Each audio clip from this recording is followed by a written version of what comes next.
تو بزرگو کیا اسمش از یہ ایمان موجود کہ زو دمو لیکن توحید اس پر دمو نہ آج نکیں زو دمو لیکن رسالت اس پر محمد رسول اللہ صلی اللہ علیہ وسلم تہنس ناموس اس پر تہنس یزد اس پر تہنس ذات اس پر دمو نہ آج نکیں اگر توی مز یت وقت ایمان چھو موجود سٹھا مبارک شو توی لیکن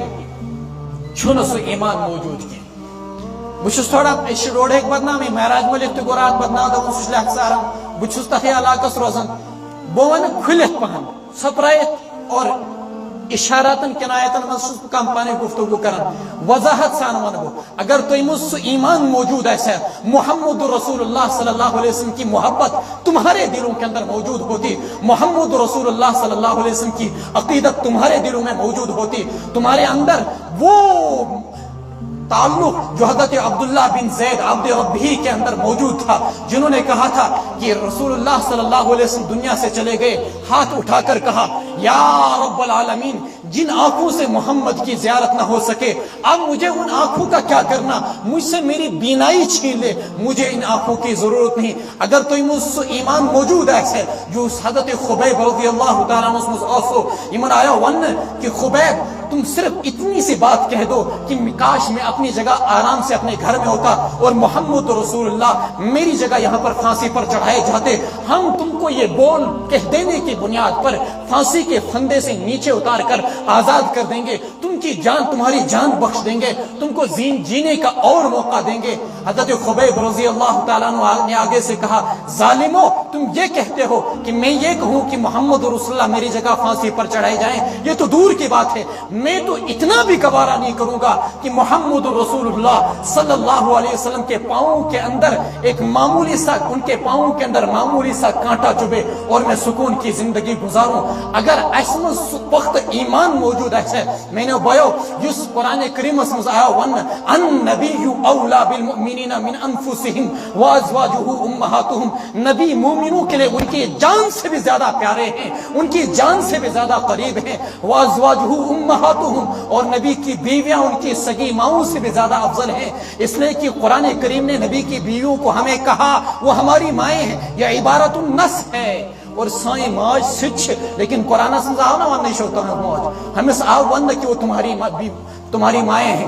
تو اگر رسول اکرم صلی اللہ علیہ وسلم کی یہ محبت ہمارے دلوں کے اندر موجود ہوتی جو حضرت خبیب رضی اللہ تعالیٰ عنہ کے اندر تھی جو عمر ابن خطاب رضی اللہ تعالیٰ عنہ نے کہا یا رسول اللہ آپ مجھے اپنی بیوی بچوں سے زیادہ پیارے ہیں یا رسول اللہ آپ مجھے اپنی دولت جان باغ تمام مال و دولت سے زیادہ پیارے ہیں لیکن اپنی جان سے زیادہ پیارے نہیں فرمایا عمر پھر تم مسلمان نہیں ہو سکتے ہو حضرت عمر کھوچو ڈرو سر نیچے رکھا کہا یا رسول اللہ اب آپ مجھے اپنی جان سے بھی زیادہ پیارے ہیں اسی کو کہا گیا لا یؤمن احدکم حتی اکون احب الیہ من والدہ وولدہ والناس اجمعین تم میں سے کوئی شخص تب تک مومن کامل نہیں ہو سکتا جب تک کہ تمہیں میں زیادہ محبوب نہ ہو جاؤں اللہ سے اور زیادہ محبوب نہ ہو جاؤں اس کے مال سے اس کی اولاد سے اور خود اس کی اپنی ذات سے بھی زیادہ کولگام کے نوجوانوں اگر تو رسول اللہ صلی اللہ علیہ وسلم سے صحیح معنی اسمس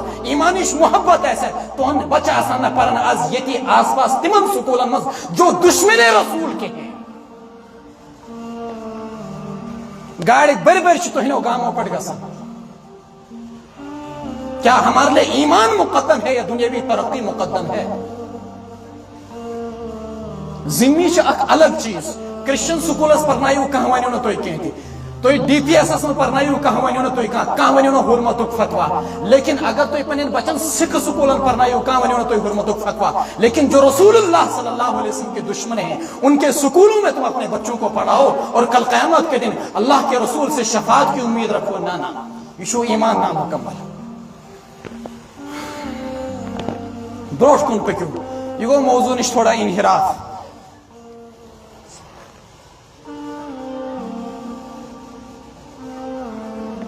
تو شو باسن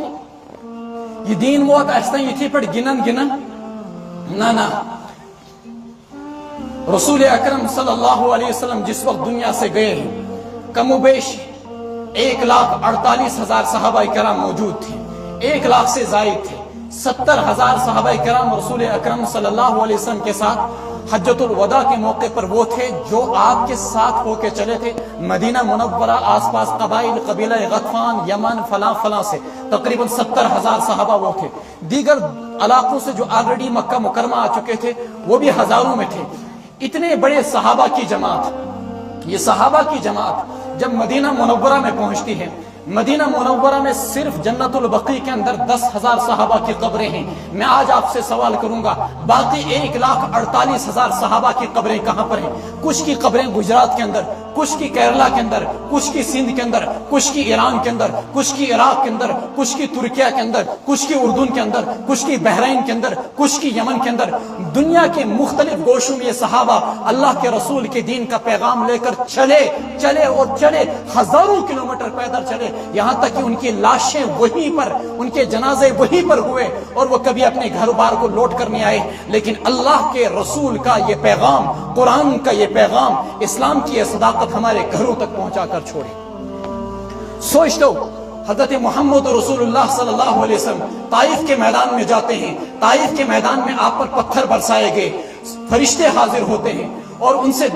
گزارش کرتے ہیں یا رسول اللہ آپ ہمیں اجازت دیجئے کہ ہم ان دونوں پہاڑوں کو آپس ملا دیں، اور ملانے کی بنیاد پر یہاں کی اس بستی کو، یہاں کے لوگوں کو صفائی ہستی سے مٹا دیں۔ اللہ کے نبی علیہ السلام نے فرمایا نہیں، اللہ مہدی ثقیفا واتی بہم، خدایا ان کو ہدایت دے اور ان کو خود میرے پاس اپنے پاؤں سے چلا کر لا، اور کہا اللہ مہدی قومی فانہم لا یعلمون، خدایا میری اس قوم کو ہدایت دے اس لیے کہ وہ میرے رتبے سے ناواقف ہیں۔ اگر محمد رسول اللہ صلی اللہ علیہ وسلم اسی طائف کے اندر صبر و تحمل کا مظاہرہ نہ کرتے، آج پھر اس کے بعد اسی طائف سے محمد ابن قاسم پیدا نہ ہوتے جو قبیلہ بنو ثقیف سے تعلق رکھتے تھے، اگر محمد بن قاسم نہ ہوتے، سندھ فتح نہ ہوتا تو آج ہم بھی مسلمان نہ ہوتے۔ یہ دین رود پکونے پکن وات یور، اور اس کے بیچ میں اس دین کو ہم تک پہنچانے کے لیے محدثین اعظام نے، فقہائے کرام نے، مفسرین اعظام نے جو قربانیاں بے لوث انجام دی اس کو کچھ کہہ ہی نہیں سکتے۔ حضرت امام محمد رحمۃ اللہ علیہ سے کسی نے پوچھا آپ ساری رات سوتے کیوں نہیں ہو؟ فرمایا کہ امت محمد کے سہارے پر سو رہی ہے، اس مانا کر کے یہ سوچ کر کہ ایک شخص ایسا زندہ موجود ہے کہ اگر ہمیں زندگی میں کبھی کوئی مسئلہ پیش آئے گا تو ہم محمد کے پاس جائیں گے اور محمد بن حسن الشیبانی سے دین کے اس مسئلے کے بارے میں دریافت کریں گے۔ اگر امت میرے بھروسے پر سو رہی ہے تو محمد بن حسن بھی اگر سو جائے گا، الشیبانی بھی سو جائے گا، سوچے کہ پھر امت کی دین کے معاملے میں رہبری اور رہنمائی کون کرے گا؟ حضرت امام ابو حنیفہ رحمۃ اللہ علیہ سے ابو جعفر منصور نے یہ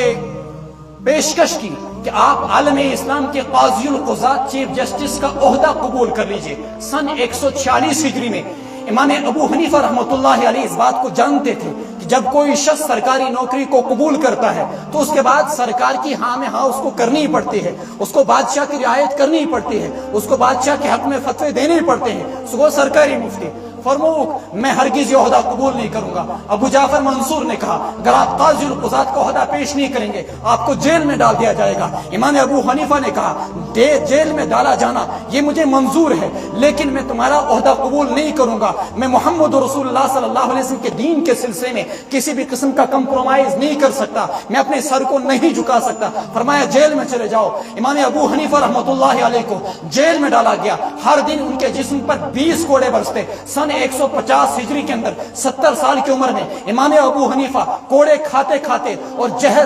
جیل میں ان کو زہر دیا گیا، زہر دے کر شہید کی موت دنیا سے مر جاتے ہیں اور دنیا سے انتقال کر جاتے ہیں، لیکن انہوں نے کسی بھی قسم کا کمپرومائز نہیں کیا۔ امام ابن تیمیہ رحمۃ اللہ علیہ کا جنازہ جیل سے اٹھتا ہے لیکن انہوں نے دین کے معاملے میں کسی بھی قسم کا کمپرومائز نہیں کیا۔ اس کے علاوہ میں آپ کو کتنے نام دوں جن محدثین نے، جن فقہا نے اپنی جانیں دین اسلام کی راہ میں قربان کر دی لیکن کمپرومائز کو رخ نہ کہتے۔ امام بخاری رحمۃ اللہ علیہ سے کہا گیا کہ آپ آ کر ہمارے بچے کو گھر کے اندر، خالد زہلی نے کہا ہمارے بچے کو گھر کے اندر دین پڑھائیے، قرآن پڑھائیے۔ فرمایا کہ محمد رسول اللہ کا دین اتنا ابھی گرا نہیں